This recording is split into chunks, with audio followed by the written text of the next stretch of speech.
but I persevered, and I realized that I had a gift for this.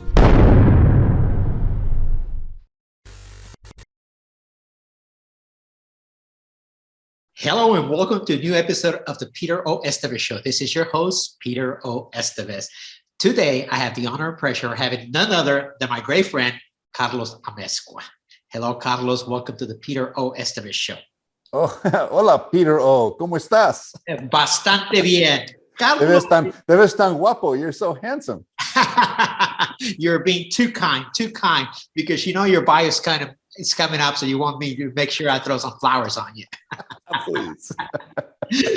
Carlos Amezcua is the son of Don Oscar Amezcua, who was a mariachi musician, part of the Mariachi Vargas of Tecatitlan. Carlos Amezcua was raised in the Barrio Logan, San Diego, California. He began his undergraduate studies at Brigham Young University, and he served as an LDS missionary in Guatemala and El Salvador Mission. Carlos is formerly a KTLA anchor on the morning news in Los Angeles from 1991 to 2007. Before this, he was a reporter in San Diego, Denver, Portland, Oregon, and a network correspondent for CBS, and also reported NBC Nightly News, CNN, HBO's, and American Undercover. Carlos took over his anchor of the 10 p.m. newscast at KTL. Carlos left KTTV December 2013, and in 2014, Carlos began hosting an afternoon drive show, Patriot Radio in Los Angeles. Today, Carlos is a co-founder of Beond TV, and he's an incredible human being. He is also Beond TV on the background. There you go. He has done an incredible work in marrying traditional media with digital media and live streaming. Hello, Carlos Amezcua, and welcome to the Peter O. Estévez Show. Well, it's great to be with you. I really enjoyed the event that we had with Excelente and got a chance to meet you and the team. And I was so excited to see something like that come about, to kind of reach out to our fellow Latinos and inspire them and uplift them. Thank you so much, Carlos. As you know, I am on a mission to empower 100 million people by December 31st, 2028. And my mission is through the platform that we are created, the movement that we have created, Excelente, and that is to identify, inspire, educate, transform, and empower 100 million people. And one of the things that we have been doing as part of our mission is to highlight Latinos that have made great strides in America and the United States. You know, the land of opportunity. You know, I find that on mainstream America and on many positions, including journalism, there's very few Latinos that really have I can think of a few, Gerardo Rivera. I can think of a few that have really gone mainstreams, but that's not the only place. That's on seaboards, that is on sea positions, and on many other spaces. And you know, that's one of the reasons that Tim, Selena, and myself became committed to create a movement to empower and highlight other Latinos that are doing great things as yourself. You know, one of the fascinating things about you that I learned this recently was that your father was a violinist with the Mariachi Vargas of Tecatitlan, and that you lived in Mexico City. Tell us a little bit about that. When my father was in his 20s and early 20s, he was really quite the amazing musician and singer. He had great stature, great poise, and a very attractive celebrity in Mexico City. And we were a young family. I remember growing up not growing up, I spent a couple of years in Mexico City in the Colonia Coyoacán. Wow. and going to Bellas Artes and watching my dad perform. And I do remember those because they're vivid memories. They're things that you don't forget. My dad being on television and my dad playing with these great artists that everybody recognized, Lola Beltran and all the different actors and musicians that were around at that time. And the Mariachi Vargas was really very globally popular. So my dad did tours with them and performed, but at the risk of suffering the downfall of our family, he didn't continue that in Mexico City. So what happened was that he decided to move us back to the US. I was born in San Diego, then we moved to Mexico City and went back. Kind of the musician's tail, right? Sure. No stability. But he achieved great success with his violin work, even though he left the Mariachi Vargas. My grandfather also played with the Mariachi Vargas, so we have a great mariachi legacy in my family. I love that. Now, tell us a little bit about spending those 2 years in Mexico City, and how did that change you as a person, and what did you learn being immersed in although it was part of your bloodline, your culture, but It was not something that you had been immersed in. You were born in San Diego, grew up in San Diego. So what was the difference in that? Well, I think it's clear that one of the things that's very, very apparent in my life has been the bilingual aspect of my life. I grew up speaking Spanish. I spoke with an accent until I was 13 years old. There's actually recordings of me learning how to speak English that my mom recorded us when we were young. Me trying to read the newspaper in English, and you could hear the accent. And my mom, who actually went to school in San Diego, was living in Tijuana, but went to boarding school in the U.S., had a particular way of teaching us English. And so at this point, there's no accent in my English speaking. And there's a little bit of accent in my Spanish speaking, but I speak both languages fluently. And I think that was one of the greatest gifts that my family gave us, was the bicultural and the bilingual aspects of our lives, because we actually call home in two places. Sure. And which is very interesting, because there's the other element, right? And you and I have talked about it, and it's one of the things that I'm very, very passionate about studying the migration or the immigration of Latinos into the US, and how once we become here, the total opposite of what you just said happens, right? We become small. We put our head down. We do not acculture ourselves to the American culture.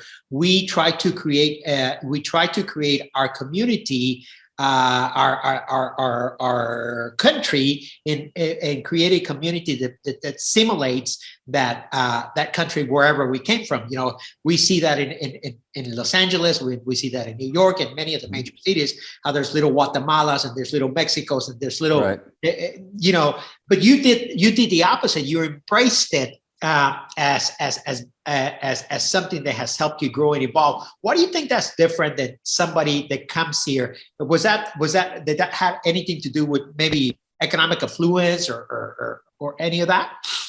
Well, I think this is a typical story of a lot of immigrants. You know, you come to this country and you try to assimilate, and I think that it drives you to succeed. It forces you to succeed, because if you don't succeed, you don't survive. You end up driving or walking back across the border and saying, "I give up. I can't make it in this country." So when you assimilate into a culture as powerful as the United States in the 50s, when it was very American and pretty much white, and you know, there was just white and black in the U.S. when I was a kid. And we had a few Latinos, Mexicans who came in at the time in the 50s, a few Asians as well, but it was not as it is today, a multicultural country. It was really up to the individual to say, I like what I'm seeing. I want to grow in that direction, and I want to learn all I can to succeed. My dad really was the best example, and my mom too, the work ethic that they had and the drive that they had to succeed, and the kind of life they wanted to give to my brothers and to my sister. And we responded. We were eager beavers. We were ready to go. Like, okay. One of the things that I like to talk about is that when I was young, in 1963, I was very connected to John F. Kennedy. And when people would ask me what I wanted to be when I grew up, I said, I want to be president of the United States. That's ridiculous. I mean, a guy named Carlos is going to be president of the United States. Well, at the time, I didn't see myself as Carlos Amezcua with a label, Mexican American. We didn't have those labels when we were young. At least in my head, I never heard that until I got outside of my barrio. Then I heard, oh, you're Mexican. Oh, your name is Carlos. So they stick a label on you, right? Right. But before that, there was all this ambition, and I admired President Kennedy so much. I wanted to be just like him. And he came to San Diego, and I actually got to see him in person in a parade. So these are things that kind of, motivate young people when you have no boundaries, right? You don't know. Right. There's no prejudices. There's no boundaries. You just go for it.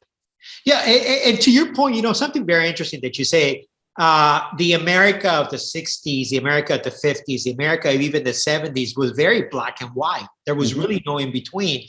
As a matter of fact, I had a completely different experience. We migrated to San Antonio, Texas, which is a heavily influenced military base. At the time, there was 9 military bases. So you're talking about middle of America. You're talking about, patriotism and really a black and white country for a city that today I think represents like 49% Latinos, right?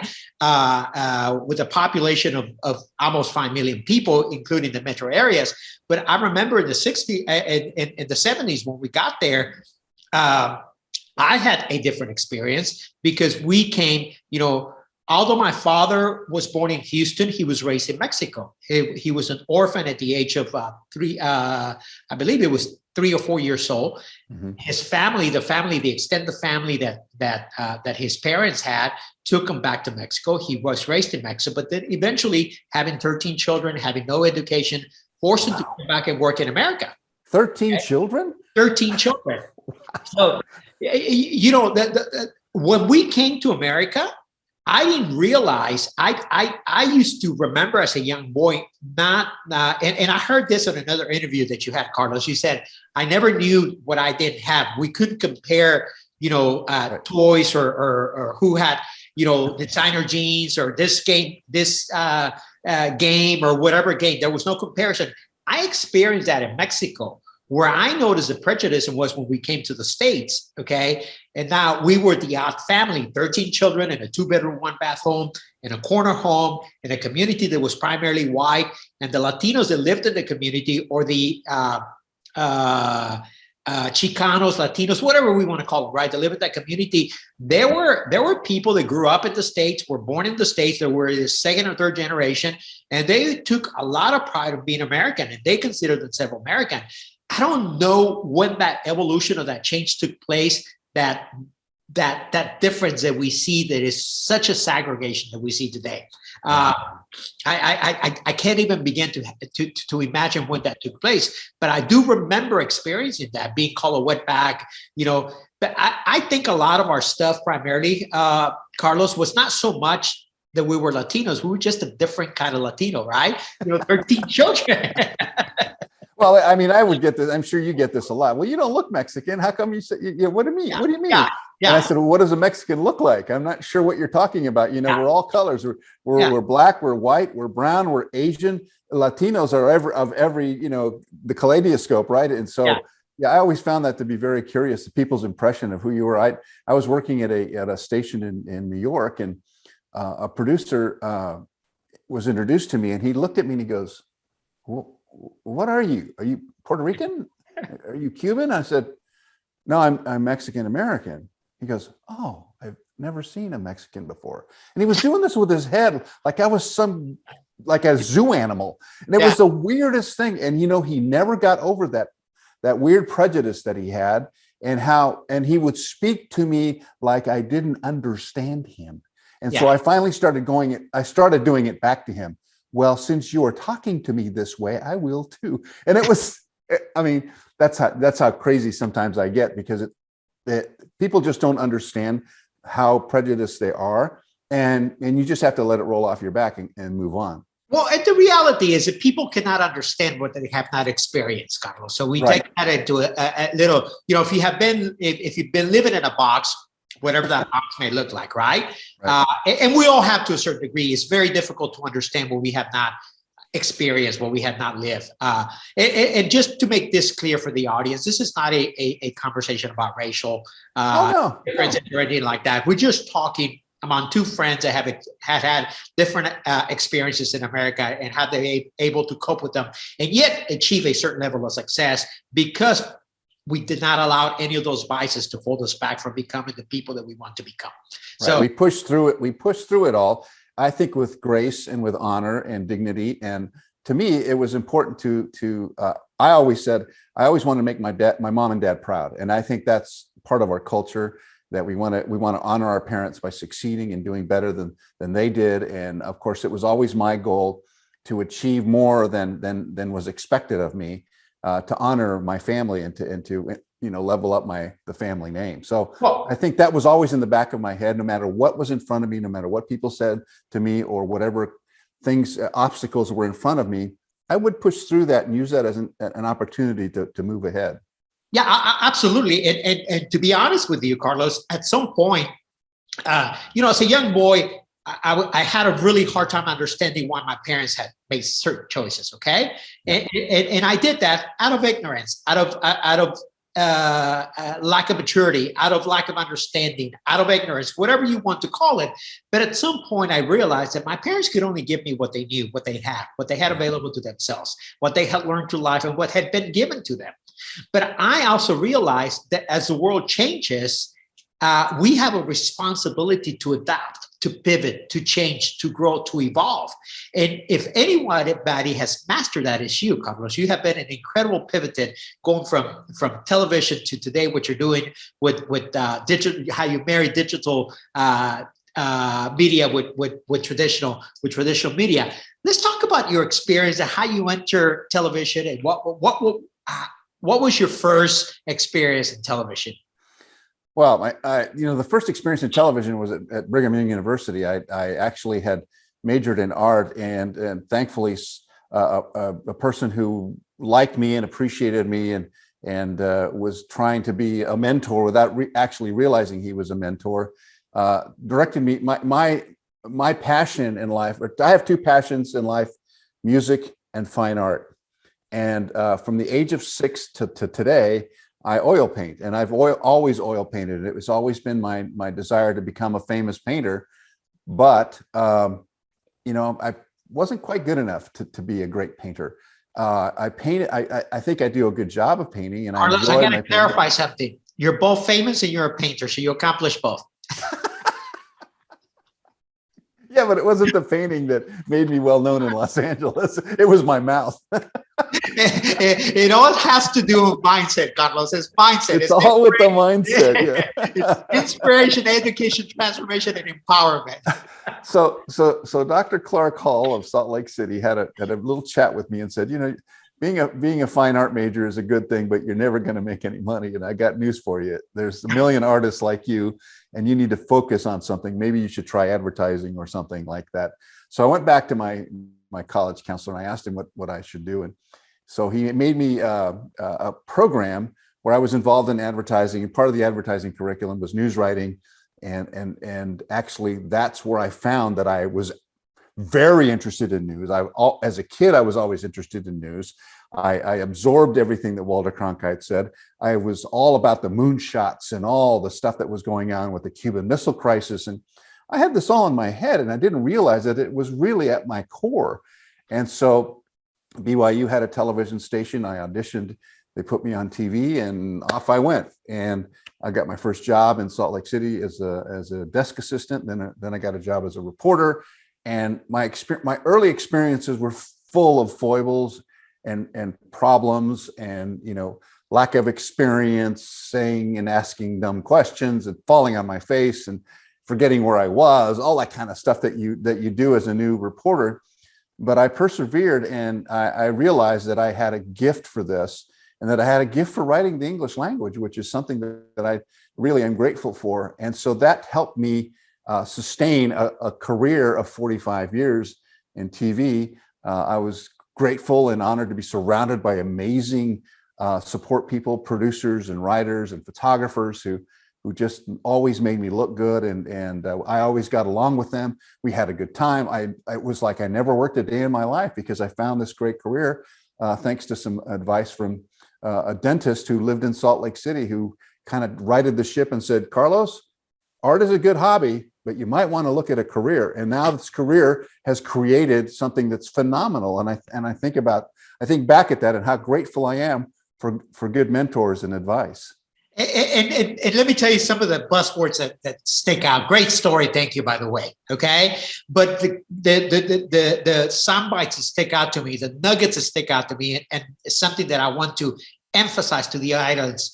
Is that you were able to identify a mentor. Okay, today we call them mentors. Back then, you and I didn't know what those were. Right? We just heard somebody else's advice. But the reality that today in today's world, a world that is fully digitized, that is fully democratized, that is fully demonetized, we have the ability to reach out to mentors that you and I didn't have access to when we were young boys, because the social media, the sound bites of information that we get today were not available then. You know, in fact, the personal development space was almost like an exclusive country club for the wealthy and affluent. And the Caucasian community, you know, which is something that I'm very passionate about. And what I have realized was that because I didn't see all those tools around me as a young boy, I didn't see those mentors, I started emulating, you know, and I go back to very early on. You said, you know, you had a tremendous passion and love and respect for President Kennedy, and you know, that was a mentor, that was a model, that was somebody you wanted to be like. Okay. Yeah. And I think a lot of times we don't know what they are. We don't know what to call them. But if we begin to create a lifestyle around the things that we want to do, we are able to travel that journey to our passion a lot easier. You mentioned Walter Cronkite. Yeah. Same thing. So you model, you begin to model the people that you loved and respected and you wanted to be like. And what's fascinating to me today is that all those tools are available today on YouTube, Google, podcasts, ebooks. Okay, there's a plethora of resources available for the audience that many of them don't even cost money, but they're available from take you to place from A to B or from B to Z, wherever you want to go if you really want to achieve something today. And I think the other thing that you said that resonated with me is the fact that you said, even when I fell on my face, I was able to get up. Okay. And I want to dive into that a little bit more, because most people see failure as finite, as final, as that's it. I didn't succeed. Okay. So what was it that kept you going? And what was it that you have learned about falling on your face or failure today that you use that as a tool to move forward and continue to create as much as you have done today? Well, I wish I had a deep sense of that. I think that the survival instinct that I had early on in my life, and watching my dad, you know, go from job to job and to work his way through his life, and seeing that he would not get picked to be on this show or that particular show, and watching his disappointment, but then seeing him every day rehearse his violin by himself in the living room, going through the sheet music, watching him work, never stopped working at his craft. And he became so good that then the big dog started hiring him. His first violin at the San Diego Symphony, played with the LA Philharmonic, and played with the big orchestras like Nelson Riddle and Leighton Noble, and played with the Rat Pack in the 60s. So when you think about what a young Carlos Amezcua sees as failure only meant that I needed to figure out a way around whatever it was that I just failed at, and move on and move through it. And I believe me, I made a lot of mistakes during my broadcasting career, and none of them fatal, thank goodness. You know, I tried to keep myself above and beyond and elegant in the presentation, to be as thoughtful and truthful and as unbiased as I could, because that was the way I was taught as a young journalist to behave. No opinions, to listen to both sides of a story and deliver it. And on occasion, I got tripped up, did some things that I perhaps would not have done again. And I had, again, great mentors who would say to me, "You really messed that up. What are you going to do about it?" I'd go, "Well, I don't know. How do I fix this? It's already come out of my mouth. I've said it." And so they would give me challenges to overcome.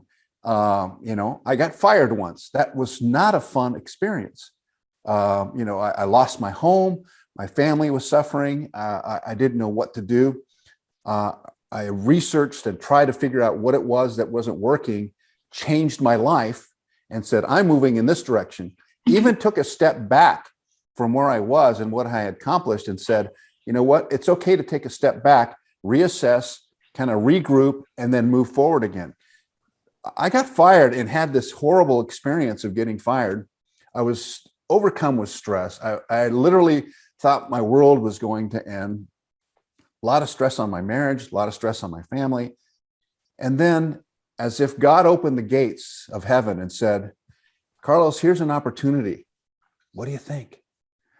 I was ready for that opportunity. And though I, at the time, I was praying, I love talking about BYU because I was the only Catholic at BYU, it seemed like, all surrounded by Mormons. And they taught me something that was very important. And that was to pray and to think about something beyond yourself, above yourself, that you could reach out to. And the opportunity became the KTLA Morning News opportunity, which was to start a brand new morning show in Los Angeles. There was no live morning show in LA. And out of failure came the greatest success I ever had as a broadcaster. That show became the #1 show in the nation. We would have 6 million viewers a day watching that show. Wow. We killed the Today Show, the Good Morning America. CBS This Morning wasn't even a player. In Los Angeles, we wiped them out. We would have 80% of the TVs watching us. The ratings were phenomenal. The company was raking in money, and I was doing well along with that. And we rode this. I rode that for 20 years, and it was out of the worst time in my life. I came out of the worst time of my life to the greatest 20 years of my life. So I'll tell you, it's an interesting thing to study, but the one thing that you have to absolutely understand is that you can't give up. You can't say it's over, I'm done. I'm 30 years old and I haven't accomplished what I wanted. No, your life is not even getting started yet. Absolutely. There's a couple of things that you said, and I, as you probably noticed by now, I love to dissect some of the content. You are the doctor of dissection. Well, because I want to emphasize the nuggets that you're throwing out there, Carlos, because they're so valuable, and they bring so much value to what our movement is, our platform is, and that is to empower people, to give them the tools and the resources to help them inspire, to educate them, to transform them, but more importantly, to empower them with tools that are available out there today. You said, I often talk about in the Latino culture about the fact that we are rooted to limited beliefs, okay, or social conditions that no longer serve us, okay? And we can look at those all day long, and we can criticize all day long, and we can waste a lot of time doing that. But there's also incredible and uncanny resources available for what we take in from our ancestors, from our parents, our grandparents. One of the things that you mentioned was your father never giving up, and how resourceful. I often say the Latinos are entrepreneurs by default. Okay, True. And we created the side hustle by default. Because of lack of education, of lack of preparation, lack of resources, we have to create a way to survive and to thrive. Okay. I think the only problem is in our culture, many of us got stuck in the survival point and have not learned to thrive yet. So, you learn the resourcefulness from your father to continue pivoting, to continue changes, and not to give up. You also cited religion, your faith. You're the only Catholic in a Mormon environment, right? So you talked about that, and I always said that I inherited my father's resourcefulness and hard work ethic and my mother's uncanny faith. Okay.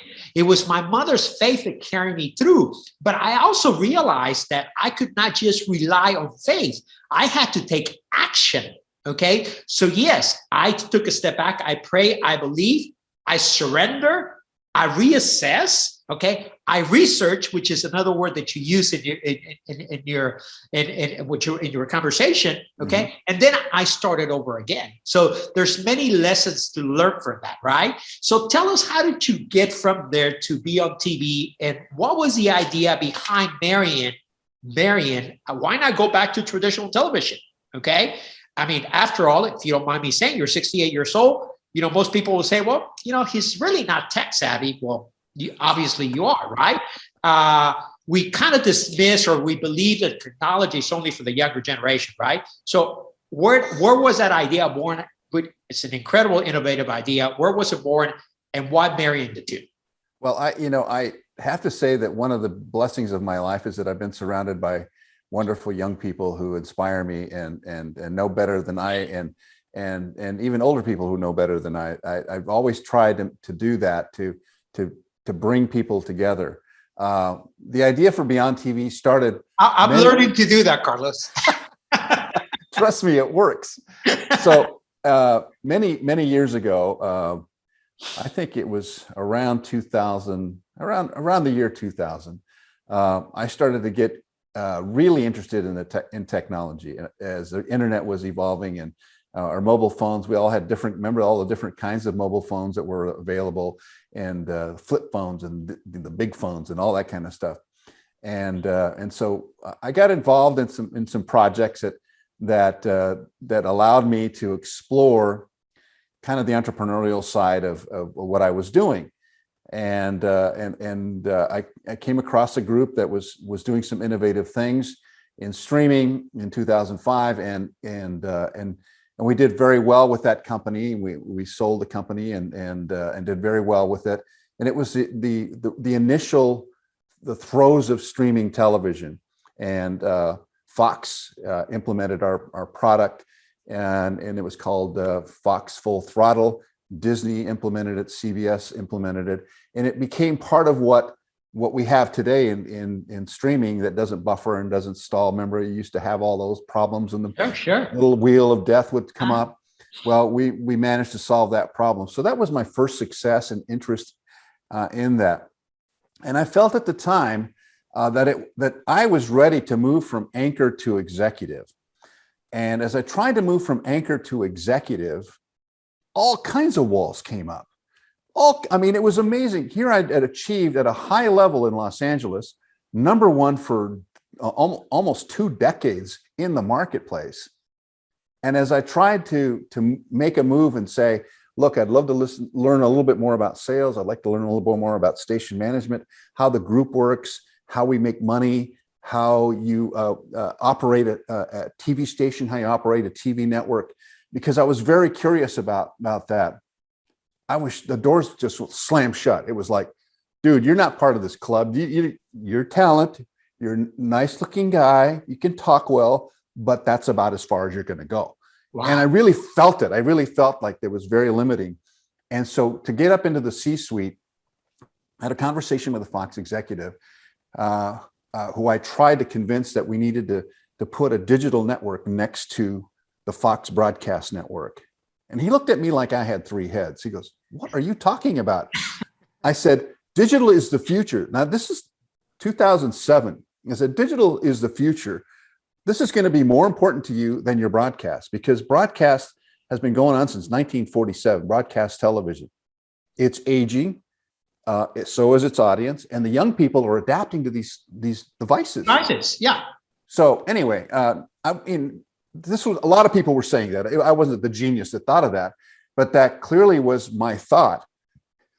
Anyway, I got nowhere with the executives, and so along about 4 years ago, I had a conversation with my daughter Amy, who had been an executive at E! Networks and Reel's channel, and had worked at Current TV up in San Francisco, the company that Al Gore founded, and she was in charge of live television and working as an executive. And we had a conversation, and she said, "Well, Dad, and I was explaining to her my frustrations with all this. She's very bright and can cut right through things, and said to me, "Well, why don't we start our own?" Wow. Why do we have to wait for somebody else to do it? Let's us do this. So we did. We launched Beond TV and started working on doing things that really mattered. And I said, look, I've been in news for a long, long time, and I have PTSD from all the things that I've experienced that are negative. So I want to be uplifting. I want to be positive. I want to be entertaining. I want it to be kind of like the morning news that I experienced in Los Angeles that brought so much joy to people here in Los Angeles. So that was what we set out to do, to uplift, to educate, and entertain. And that's the Beond TV motto. If a program or an idea doesn't fit in that realm, we don't do it.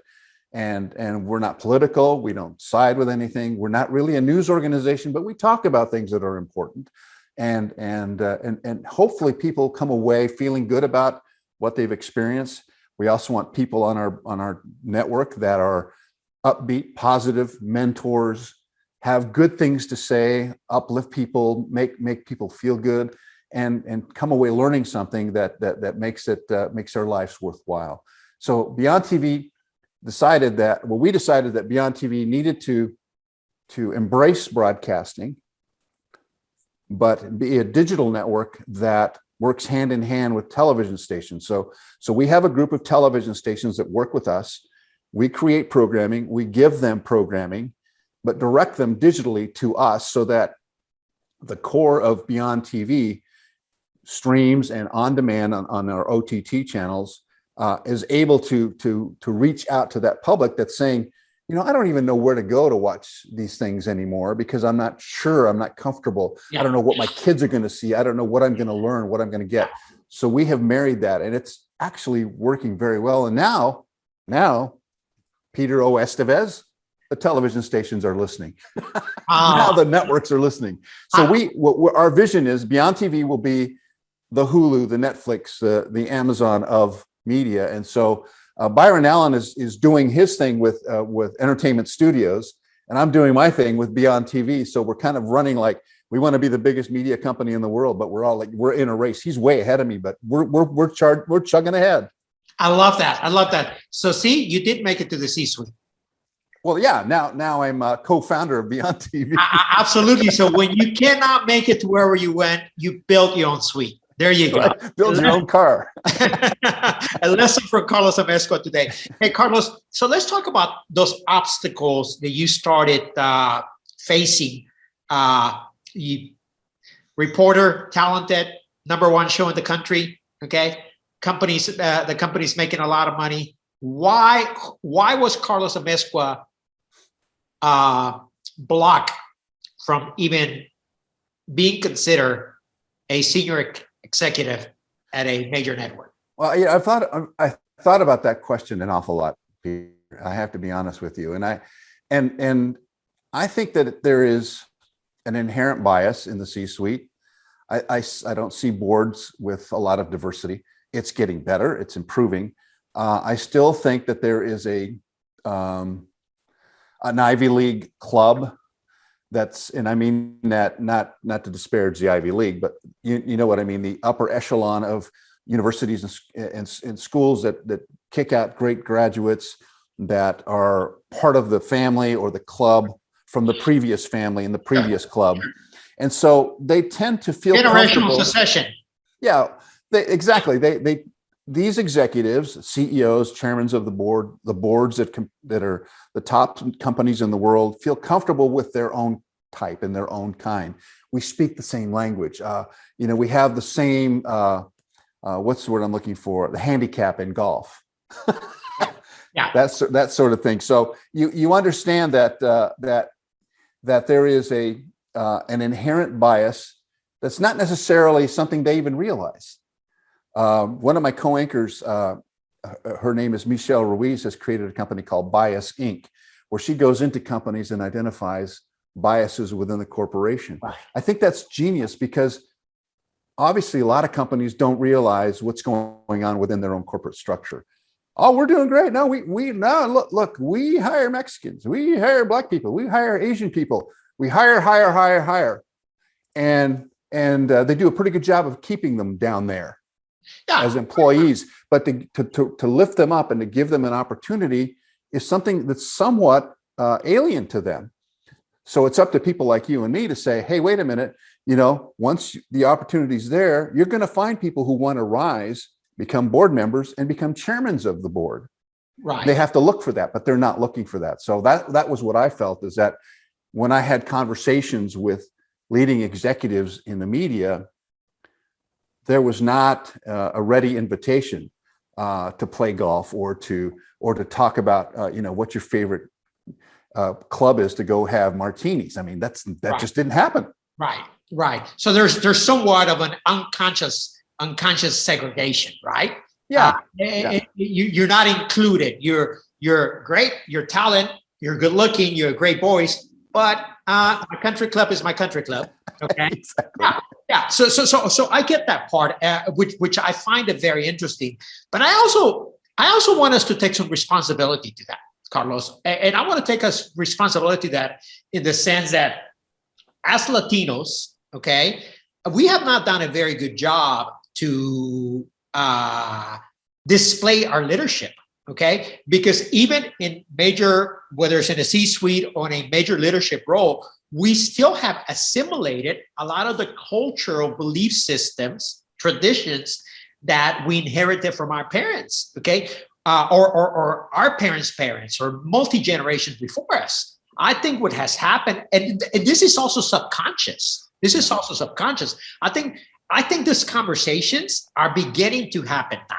You know, they're beginning to become mainstream. And I think I'm also not a believer that I want my place on the corporate seat. No, I want to earn my place on the corporate seat, and I want to be equally treated to any other candidate that wants to apply for that corporate seat. Okay. I want you to look at my resume. I want you to look at my work ethic. I want you to look at my credentials. I just don't want to become a number. I don't want you to meet your bias status. Okay. You said something about the culture. You say, well, you know, we have a culture.